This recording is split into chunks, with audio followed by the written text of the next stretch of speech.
భక్తి టీవీ ప్రేక్షకులకు నమస్కారం. రుద్రాక్ష సందేహాలు కార్యక్రమానికి స్వాగతం. ఈనాటి మన కార్యక్రమంలో మనతో పాటు ఉన్నారు ప్రముఖ రుద్రాక్ష నిపుణులు, వేదగణిత శాస్త్రవేత్త, ఎన్నో జాతీయ అంతర్జాతీయ అవార్డు గ్రహీత డాక్టర్ పాండురంగారావు గారు. రుద్రాక్ష జగత్ రక్ష ప్రతిరోజు మాట్లాడుకుంటూ ఉంటాం. రుద్రాక్ష ధారణకు సంబంధించిన సందేహాలు, సమస్యలు ఏమన్నా స్క్రీన్ మీద నంబర్స్ నోట్ చేసుకోండి. గురుగారు మరి ఏ రుద్రాక్ష ధరిస్తే ఎటువంటి చక్కటి ఫలితాలు కలుగుతాయో గురుగారి మాటల్లోనే వినవచ్చు. ఇక కార్యక్రమాన్ని మొదలు పెడదాం. ఓం నమః శివాయ. ఓం నమః శివాయ. ఏం చెప్పుకుందాం ఈరోజు? ఒక కథ, చిన్న కథ. సరే, చిన్న కథ. ఓ రాజుగారు, ఆయన చక్కగా భక్తి భావం కలిగిన వాడు, ప్రజలను కూడా చాలా మంచిగా పాలించేటువంటి వాడు. అంటే ఈ ఆధ్యాత్మిక భావాలు ఉన్న వాళ్ళకి కొంచెం అది ఎక్కువ ఉంటుంది. సాత్వికంగా ఉండేటువంటి వాళ్ళకి అలాంటి లక్షణాలే ఉంటాయి.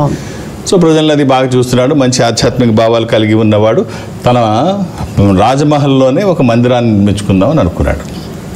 తనకిష్టమైనట్టుగా, తనకి నచ్చిన విధంగా, తనకి ఇష్టదైవాన్ని అక్కడ చేసుకుందాం అనుకొని చక్కగా లోపల రాజమహల్లోనే ఒక కృష్ణ మందిరాన్ని తయారు చేశాడు. అద్భుతంగా తనకు కావలసినట్టుగా కట్టుకొని అందులో ఒక మంచి కృష్ణుడి విగ్రహాన్ని పెట్టాడు. రోజు వెళ్ళి అక్కడ పూజ చేసుకొని వచ్చేటప్పుడు కృష్ణుడి మెడలో వేసి ఉన్న మాలని రాజుగారికి ఆ పూజారి గారు వేసేవారు. అది వేసుకొని ఆ రోజంతా ఉండేవాడు. ఆయన మాల ధరించున్నాను కాబట్టి అన్నీ మంచిగా జరుగుతాయని ఒక భావన, కృష్ణుడికి ఓ నమ్మకం. అలా వేసుకుంటున్నాడు. నాకు ఇది ఉన్నంత వరకు ఏమి ఇబ్బంది లేదు, ఉంటుంది అని చెప్పి అలా ఇక ప్రజా కార్యక్రమంలోకి వెళ్ళిపోయేవాడు. ఇలా జరుగుతూ ఉండగా ఇలా చాలా కాలం జరిగింది. చాలా కాలం జరిగి ఈయన పెద్దవాడయ్యాడు, పూజారి గారు కూడా పెద్దవాడయ్యాడు. ఇద్దరు వయసులో పెరిగిపోయారు, పెద్దవాళ్ళు అయ్యారు, వృద్ధాప్యం వస్తోంది. ఆ సమయంలో సరే ఒకరోజు అనారోగ్యంతో బాధపడుతూ రాజుగారు, ఈరోజు నేను పూజకి రావట్లేదు, ఆ పూలమాలను కూడా ఈయనే పంపించేవాడు, ఏది పంపించాలో కృష్ణుడు. సరే ఇచ్చిరా, ఈ మాల ఇచ్చిరా, ఇవాళ మాత్రం నేను రాను, అది కృష్ణుడి దగ్గరే వేయండి, ఉంచండి, నేను ఇవాళ రావట్లేదు, నాకు ఆరోగ్యం బాగట్లేదు. వాళ్ళతో కబురు చేశాడు, సైనికులతో కబురు చేశాడు. వీళ్ళు ఉరుక్కుంటూ పోయి చెప్పారు, ఇవాళ రాజుగారు రావట్లేదు, ఆయనకు అనారోగ్యంగా ఉంది, ఇవాళకి పూజ మీరే చేసామన్నారు. అప్పుడప్పుడు ఇలా జరుగుతూ ఉంటుంది. సరే ఎవరికైనా అది సాధ్యం, ఇవాళకి మీరే చేసామన్నారు.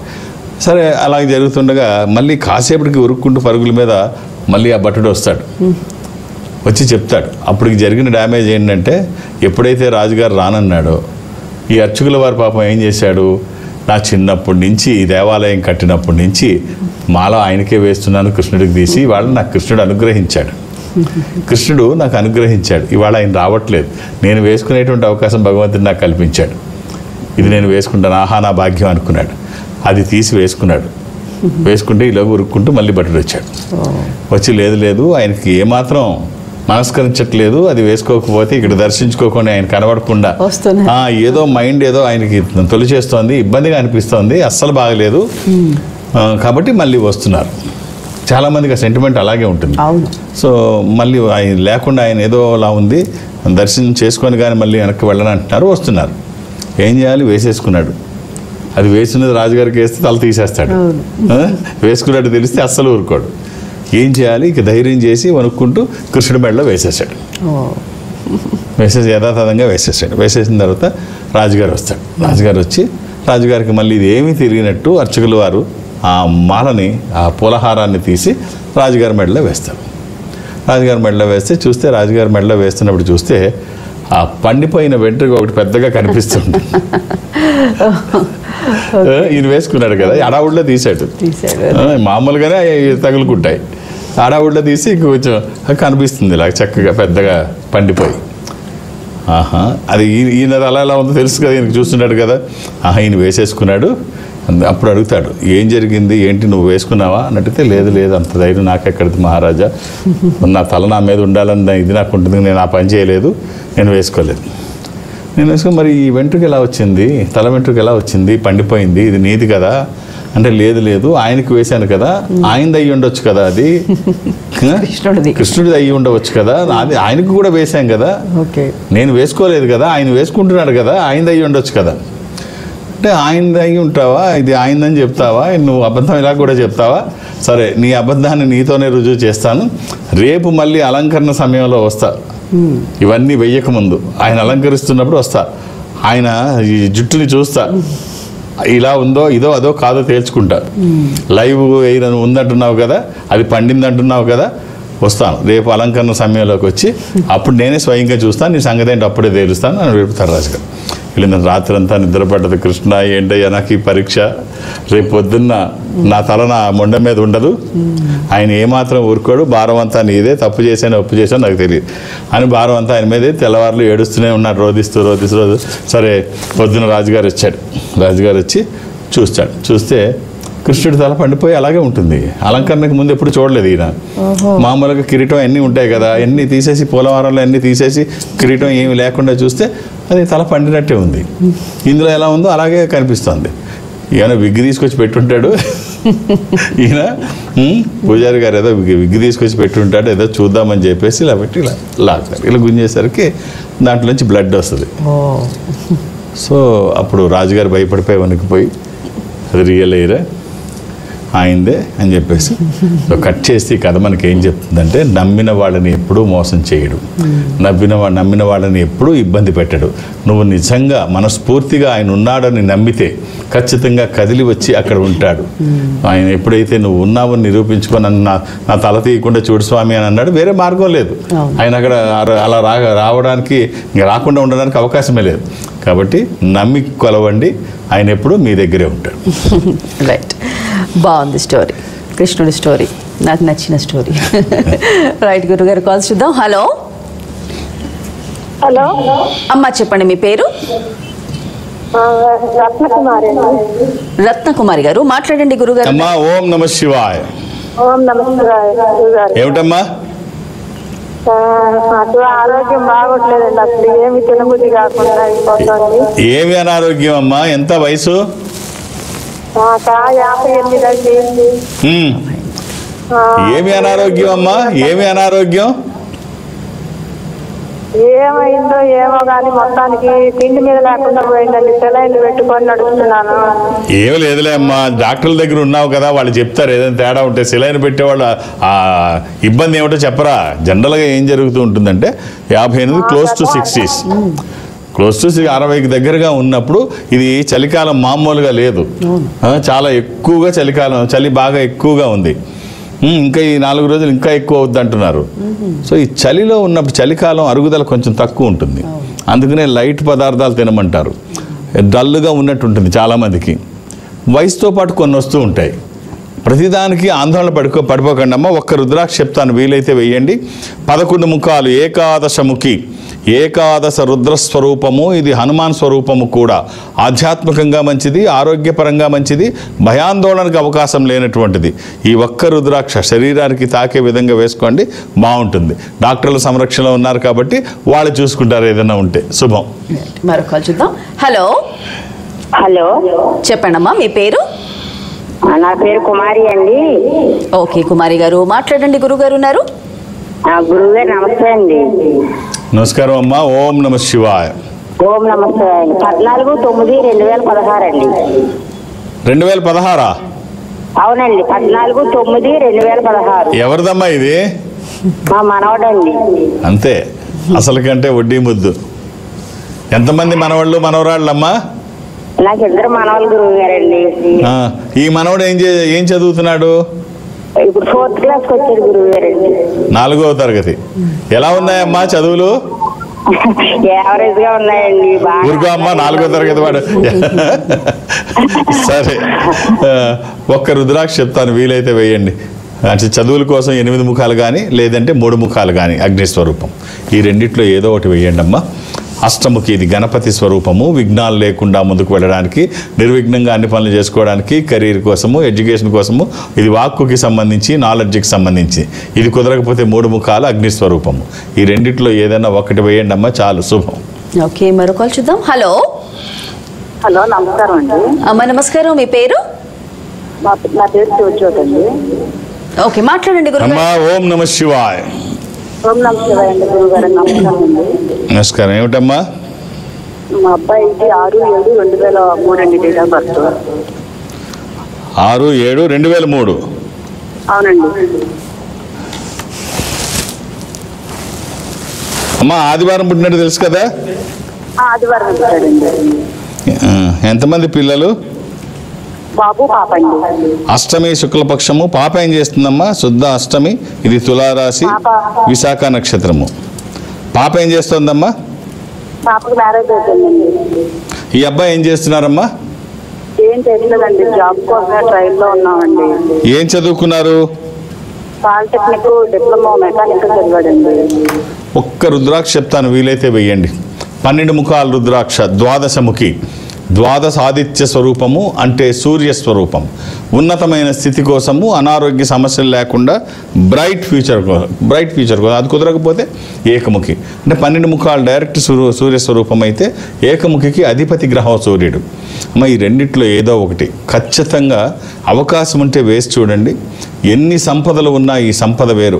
ఒక ఆధ్యాత్మికమైనటువంటి సహకారం, ఓ స్పిరిచువల్ సపోర్ట్ వాళ్ళకు వచ్చిన తర్వాత, అలాగే మీ ఆశీర్వచనము, వాళ్ళ ప్రయత్నము, ఈశ్వరానుగ్రహం, ఒక అద్భుతం జరిగితే అతిశయోక్తి కాదు, చాలా బాగుంటుంది.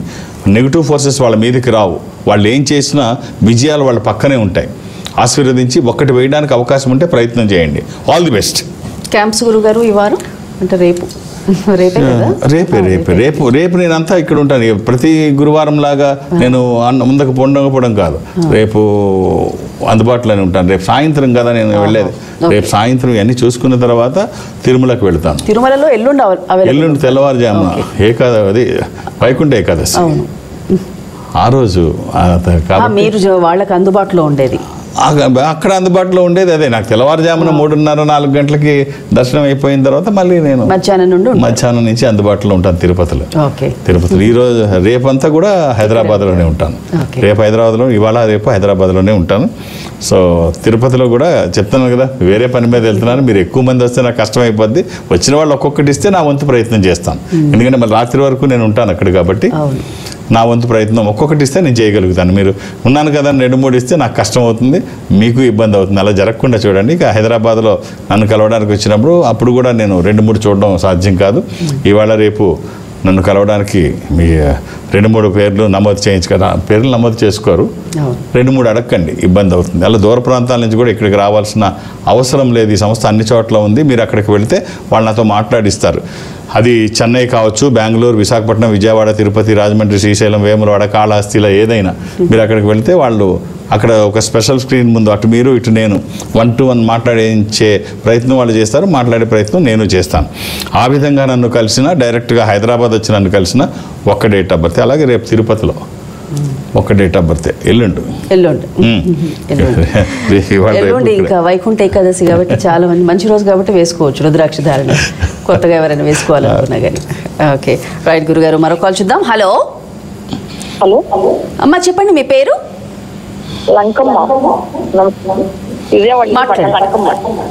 ఓకే మాట్లాడండి గురుగారితో. అమ్మా ఓం నమః శివాయ. నమస్తే గురుగారు. ఏమిటమ్మా చెప్పండి.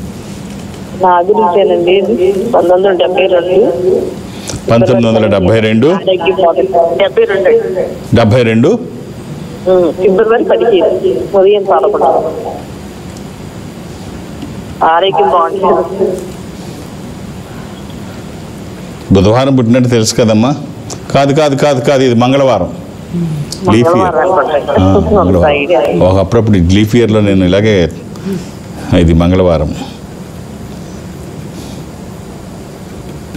ఏమిటమ్మా ఏం చేస్తున్నారు? ఇంట్లోనే ఉంటానండి. ఆ రోజు అమావాస్య కూడానమ్మా. నిండు అమావాస్య, మకర రాశి. అమ్మ మీరు వేసుకోవడానికి ఒక రుద్రాక్ష వీలైతే వెయ్యండి. 9 ముఖాలు నవముఖి, ఇది అమ్మవారి స్వరూపం. విజయాలు చేకూర్చి దోషాలు నివారించేది ఒక రక్షణ కవచంగానే ఉంటుంది. సూత్రాల్లో వేసుకుంటే మధ్యలో కాకుండా ఆ పక్కన కానీ ఈ పక్కన కానీ వేసుకోండి. అది శరీరానికి తాకే విధంగా వేసుకోండి. అద్భుతంగా ఉంటుంది, చాలా బాగుంటుంది. ఒక మామూలు రుద్రాక్షే కానీ వచ్చే ఫలితం మాత్రం ఒక అద్భుతం. All the best. ఓకే, చాలా మంది గురుగారు బాగా కష్టపడుతుంటారు కానీ ఫలితం మాత్రం రావట్లేదు అని చాలా బాధపడిపోతూ ఉంటారు. నిజానికి కష్టపడే దగ్గర అసలు ఫలితం ఏమో ఈ మధ్య కాలంలో అయితే నేను తక్కువే అనిపిస్తుంది. అంటే కొంతమంది ఏమో కష్టపడకుండానే ఫలితాలు చూస్తూ ఉంటారు. అంటే అన్నీ ఒక రాటకు కట్టలేం కానీ అది రకరకాలుగా ఉంటుంది. కొంతమంది ఏం చేస్తారంటే ఎక్కడ కష్టపడాలో వాడికి తెలియదు. ఓకే, ఒక ప్లాన్ ఉండదు. ఇప్పుడు సపోజ్ వెయిట్ లాస్ అవ్వాలి అనుకున్న వాళ్ళు ఎక్కడ రన్ చేయాలి అంటే రోడ్డు అనుకూలంగా ఉన్న చోట రన్ చేయాలి. సారీ, వెయిట్ లాస్ అవ్వాలనుకున్న వాళ్ళు ఈ ఇసుకలో సముద్ర బొడ్డును రన్ చేస్తే మంచిది. సముద్రం ఇసుకలో రన్ చేస్తే. డెస్టినేషన్కి వెళ్ళాలనుకున్న వాళ్ళు రోడ్డు మీద, మెయిన్ రోడ్డు మీద రన్ చేస్తే వాళ్ళు డెస్టినేషన్కి వెళ్తారు. సో డెస్టినేషన్కి వెళ్ళాలనుకున్న వాళ్ళు ఇసుకలో రన్ చేస్తే వాళ్ళు అక్కడే ఉంటారు. సో అలాగే ఎక్కడ కష్టపడాలో తెలియకపోతే, మేము ఎంత కష్టపడినా ఇక్కడే ఉంటున్నాం అంటే వాళ్ళు అక్కడే ఉంటారు, ఇసుకలోనే ఉంటారు, డెస్టినేషన్కి వెళ్ళరు. అలాగే ఎంత కష్టపడినా ఫలితం రావట్లేదంటే నువ్వేం కష్టపడుతున్నావు, ఎక్కడ కష్టపడుతున్నావు. ఒక్కొక్కసారి టైం బాగోనప్పుడు మన కప్పులో ఉన్నది కూడా లిప్లోకి రాకపోవచ్చు, అది వేరు. కానీ మనకంటూ ఓ ప్లానింగ్ ఉండాలి. అది కరెక్ట్గా ఉంటే ఆ ఫలితాలు, మనం చేసే కష్టం సరిగ్గా చేస్తున్నామా లేకపోతే అనవసరంగా వృధా ప్రయాస, మన ప్రయాస కరెక్ట్గా ఉందా వృధా ప్రయాస. ఇప్పుడు 2 కట్టెలు కొట్టేవాళ్ళు ఉన్నారు. ఈ కథలు ఎందుకు చెప్తా అంటే రీచ్ అవ్వడం కోసం, అర్థం అవ్వడం కోసం. 2 కట్టెలు కొట్టేవాళ్ళు ఉన్నారు. ఈ 2 కట్టెలు కొట్టేవాళ్ళు, ఒక ఆయన నెలంతా 30 రోజులు కష్టపడి కట్టెలు కొడతాడు. కట్టెలు కొడితే అతనికి 10,000 రూపాయలు నెలకు వస్తుంది. ఇంకొక ఆయన 15 రోజులు, ఒకరోజు కష్టపడి ఒకరోజు ఇంటి దగ్గర ఉంటాడు, 15 రోజులే వెళ్తాడు, కానీ 30-40 వేల రూపాయలు నెలకు వస్తున్నాయి. పైపెచ్చు ఆయన పెద్దవాడు వయసులో. ఈ యువకుడు 30 రోజులు కష్టపడితే వచ్చేది 10,000. ఆ ముసలాయన ఒక రోజు రెస్ట్ తీసుకోవడం, రెండో కంటిన్యూ కష్టపడలేడు, ఒక రోజు రెస్ట్ తీసుకోవడం, ఒక రోజు వెళ్ళడం, 30-40 వేలు వస్తున్నాయి. ఏమిటో అర్థం కాదు. అప్పుడు ఒక రోజు అడుగుతాడు యువకుడు వెళ్ళి, అయ్యా మీరు వయసులో నాకంటే పెద్దవాళ్ళు, నువ్వేమో ఒక కట్టెలు కొట్టుకొస్తే 30-40-50 వేలు కూడా నెలకు సంపాదిస్తున్నావు, నాకు 10,000 దాటట్లేదు, 30 రోజులు కష్టపడుతున్నాను, ఏమిటి రహస్యం అని అడుగుతాడు. అడిగితే అప్పుడు చెప్తాను, నువ్వు 30 రోజులు కష్టపడుతున్నావు, గొడ్డలు తీసుకొని కట్టెలు నరుక్కొస్తున్నావు, బాగానే ఉంది. నేను 15 రోజులు ఆల్టర్నేటివ్ డేస్ వెళ్తా, ఈ రోజు వెళ్తే రేపు సెలవు తీసుకుంటా. సో నేను సెలవు దేనికి తీసుకుంటానంటే పడుకోవడానికి తీసుకోను. నాది ఏదైతే గొడ్డలు ఉందో దానికి పొదను పెడతాను, షార్ప్నెస్. మనం దాంతో ఎక్కువ నువ్వేం చేస్తావు, 30 రోజులు ఇదే, ఇంకేముండదు. అది దాన్ని మొద్దుబారిపోయినా దాంతో అనవసరం ప్రయాస పడుతూ ఉంటావు. నేను మాత్రం పూర్తి షార్ప్గా తయారు చేసుకుంటాను సాయంత్రం వరకు దాన్ని, ఈజీగా. నువ్వు ఒకటి చేసేలోపు నా 4-5 ఇది చేస్తాను, అంత షార్ప్గా ఉంటుంది అది. ఆ షార్ప్నెస్ కావాలి అంటే నేను ప్రయత్నం చేయాలి. హార్డ్ వర్క్ కాదు, స్మార్ట్ వర్క్ కూడా అవసరం. హార్డ్ వర్కే కాదు, స్మార్ట్ వర్క్, పని సులువు తెలియాలి. తెలియకపోతే ఎక్కడ కష్టపడినా వేస్ట్ అవుద్ది. కాబట్టి సులువు తెలుసుకుంటే తేలికవుతుంది. ఇప్పుడు నిజంగా అంత షార్ప్గా ఉంటే ఏమవుద్ది, అతను ఒకటి అవ్వంది, ఇతను 4-5 కట్ చేసేస్తాడు షార్ప్గా ఉంటే. ప్రత్యేక ఎవరు చెప్పేదేముంది. కాబట్టి అలా ఆ రకంగా తెలుసుకొని మనం కష్టం కరెక్ట్గా చేస్తున్నామా లేదా, లేకపోతే ఇంకేం చేయాలి, అలా తెలుసుకొని కష్టం చేస్తే, అలా కష్టపడితే ఉపయోగం ఉంటుంది. బాగుంది, అవగాహనతో కూడిన కష్టం. అంతే. మరొక చూద్దాం. హలో, చెప్పండి మీ పేరు? యశ్వంత్ కుమార్ రెడ్డి అండి. ఓకే, మాట్లాడండి గురుగారితో. హలో, ఓం నమ శివాయ అండి. ఓం నమ శివ గురుగారు. డేట్ ఆఫ్ బర్త్ ఇస్తారా? 14/8/2000 గురుగారు. 14/8/2000. అవును గురుగారు. ఏం చేస్తున్నారు? ప్రజెంట్ జాబ్ సర్చింగ్ లో ఉన్నారు. జాబ్ కోసం, ఆరోగ్యం కోసము కాల్ చేస్తాను గురుగారు.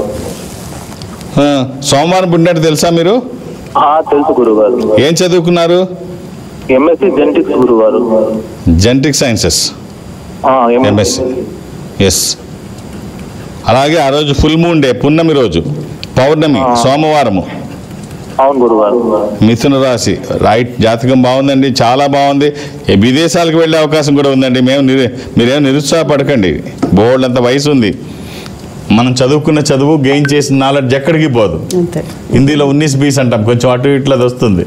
నిరుత్సాహపడకండి, మీ ప్రయత్నం చేయండి. అంటే నేను చదివేశాను, ఇంట్లో పడుకున్నాను, ఫలితాలు రావట్లేదంటే చెప్పలేను, కానీ నా ప్రయత్నం నేను చేస్తున్నాను. పెద్దవాళ్ళు ఏం చేస్తారంటే ఏం చెప్తారంటే 10 రాళ్ళు వేస్తే ఒక రాయి తగిలే అవకాశం ఉంటుంది. నిరంతరాయంగా మన ప్రయత్నం చేయండి. మన ప్రయత్నానికి పెద్దల ఆశీర్వచనము, ఈశ్వరానుగ్రహము తోడైతే అద్భుతాలు జరిగే అవకాశం ఉంది. ఒక 13 ముఖి రుద్రాక్ష, 13 ముఖములు కలిగిన ఈ రుద్రాక్ష ఇంద్ర రుద్రాక్ష, రూలింగ్ రుద్రాక్ష, కమాండింగ్ రుద్రాక్ష. అనుకున్నది సాధించడానికి, సంకల్పం సిద్ధించడానికి, కోరికల సాఫల్యం కోసం, జాతకపరంగా అవసరమైంది కూడా 13. కుదిరితే ఇది వేయండి, ఒక అద్భుతమైన రుద్రాక్ష మీ జాతకానికి. ఇది కుదరకపోతే సింపుల్గా నవముఖి కూడా, మీరు అమ్మవారి స్వరూపం, అది కూడా వేయవచ్చు. ఆల్ ది బెస్ట్ అండి. ఎటువంటి నియమాలు లేవు, జాగ్రత్త. రుద్రాక్షల్లో 199 నకిలీయే ఉంటాయి. ఒక్కటైనా మంచిది వేయగలిగితే ఆ ఫలితం చాలా బాగుంటుంది. ఓకే, సో చాలా సందర్భాల్లో మనం మాట్లాడుకుంటుంటాం గురుగారు, అంటే తండ్రికి కూతురు మీద ఎక్కువ ప్రేమ బాండింగ్ ఉంటుంది. తండ్రి కూతుర్లు కూడా తల్లి కొడుకులు, అంటే తండ్రికి కొడుకు మీద ఉండదనా? ఎందుకు ఉండదు? ఇప్పుడు తల్లి జీవితం ఇస్తే, తల్లి జన్మనిస్తే తండ్రి భవిష్యత్తు ఇస్తాడు, ఉండదని కాదు. తండ్రి కొన్ని గంభీరంగా ఉంటాడు తప్పితే బయటపడడు. తను ఎంత తెర వెనకే ఉంటాడు తప్ప ఆన్ స్క్రీన్ తండ్రి జనరల్గా రాడు. సో తండ్రి ఎలా ఉంటుందంటే కొడుక్కి కూడా అలాగే ఉంటుంది. ఇది ఉండదని అనుకుంటే పొరపాటు. తండ్రి పట్ల కొడుకులకి ఉండదు, తల్లి మీదే ఉంటుందంటే పొరపాటు. ఆ సమయం వచ్చినప్పుడు వాళ్ళు ప్రదర్శిస్తారు, ఉత్తనే అవసరం లేదు. ఇందాక మనం చెప్పినప్పుడు ఎప్పుడు పదును పట్టాలో, ఎక్కడ పని చేయాలో తెలిసి ఉండాలి. అలాగే తండ్రి పట్ల కూడా కొడుకులు ఉండరు అనుకుంటే పొరపాటు. ఒక చిన్న సంఘటన, ఒక కొడుకుని తండ్రి చాలా బాగా పెంచుకున్నాడు. అంటే ఎవరైనా అలాగే చేస్తారు. బాగా చిన్నప్పటి నుంచి చాలా బాగా చూశాడు. పెద్ద అయిన తర్వాత మంచి ఉద్యోగం తెచ్చుకున్నాడు. ఉద్యోగం తెచ్చుకున్నప్పుడు కొడుకుని చూసొద్దామని చెప్పేసి తండ్రి ఆఫీస్కి వెళ్తాడు. ఆఫీస్కి వెళ్తే కొడుకుని కౌగిలించుకుంటాడు. కొడుకు భుజం మీద చేసి తడతాడు. ఇప్పుడు నీకు ఎలా అనిపిస్తుంది? అందరికంటే గొప్పవాళ్ళని నీకు ఎవరు అనిపిస్తారు? నీ దృష్టిలో గొప్పవాళ్ళు ఎవరు అని అడిగితే అప్పుడు అంటాడు, నాన్న నేనే గొప్పవాడిని అని. తండ్రి బాధపడతాడు. ఇవాళ జాబ్ వచ్చిందో లేదో అప్పుడే అహంకారం. ఇవాళ జాబ్ వచ్చింది, నిన్నటిదాకా ఖాళీగా ఉన్నాడు. ఇవాళ జాబ్ వచ్చింది అనగానే మొత్తం అహం బ్రహ్మస్మి అంటున్నాడు, మొత్తం నేనే అంటున్నాడు. ఇంత అహంకారం వచ్చింది. తండ్రి బాధపడుతూ వెనక్కి తిరుగుతాడు. ఏం చేయను, వీడు ఇలా ఆలోచిస్తున్నాడు అని చెప్పి వెనక్కి తిరిగి వెళ్ళిపోతూ మళ్ళీ ఎందుకనో మనసొప్పక వెనక్కి తిరిగి కొడుకుని అడుగుతాడు, నీ అభిప్రాయం అదేనా నాన్న? ఇప్పటికీ నువ్వే గొప్పవాడు అనుకుంటున్నావా, ఇంకెవరన్నా గొప్పవాళ్ళు ఉన్నారా అని మళ్ళీ అడుగుతాడు. లేదు, ఈ సృష్టిలో గొప్పవాడు మా నాన్న, నువ్వే నాన్న అంటాడు. అదేమిటంటే ఇప్పుడే కదా నువ్వు కాదు నువ్వే అన్నావంటే, అప్పుడు నాన్న నీ చెయ్యి నా భుజం మీద ఉంది. కొడుకు భుజం మీద తండ్రి చెయ్యి ఉంటే ఆ కొడుకు కంటే గొప్పవాడు ఎవడుంటాడు? సృష్టిలో గొప్పవాడు తండ్రి భుజం మీద చెయ్యి వేసిన తర్వాత నాకంటే గొప్పవాళ్ళు ఎవరుంటారు నాన్న? ఇప్పుడు ఆ చెయ్యి తీసేసావు కదా, నువ్వే గొప్పవాడు. సో ఈ భావం ఖచ్చితంగా ప్రతి కుర్రాడికి ఒక సర్టెన్ ఏజ్ వచ్చే వరకు తండ్రి హీరో. సినిమాలు చూస్తుంటారు, ఆ సినిమాల్లో హీరో కనిపిస్తూ ఉంటాడు. తన హీరో ఎవరని అడిగితే వాళ్ళ నాన్నని చెప్తారు. ఎప్పుడు అడిగినా, ఏ సందర్భంలో అడిగినా. అఫ్కోర్స్ వాళ్ళు పెళ్ళిడికి వచ్చి పెళ్లి చేసుకున్న తర్వాత అప్పుడు అభిప్రాయాలు మారుతాయేమో, కానీ అప్పటి వరకు ఏ యువకుడికైనా ఏ పిల్లవాడికైనా హీరో ఎవరంటే తండ్రే హీరో. ఇందులో ఏమి మార్పు ఉండదు. బాండింగ్ అక్కడ ఎక్కువ ఉంటుంది, ఇక్కడ తక్కువ ఉంటుంది, అలా కాదు. ఆ సందర్భాన్ని బట్టి ఆడపిల్ల అయినా మగపిల్లవాడైనా తల్లిదండ్రుల పట్ల ఎప్పుడు ఎలా స్పందించాలో అలా స్పందిస్తారు. ఓకే, రైట్ గురుగారు. మరో కాల్ చూద్దాం. హలో అమ్మా, చెప్పండి మీ పేరు? ఉమా, నెల్లూరు నుంచి. ఓకే ఉమా గారు, మాట్లాడండి గురుగారితో. అమ్మా ఏమిటమ్మా? ఓం నమస్కాయ గురుగారు. శివాయ నమః. అమ్మ చెప్పండి. డేట్ ఆఫ్ బర్త్ చెప్పండి. 11, మా అబ్బాయిది 11/3/1993. ఓకే.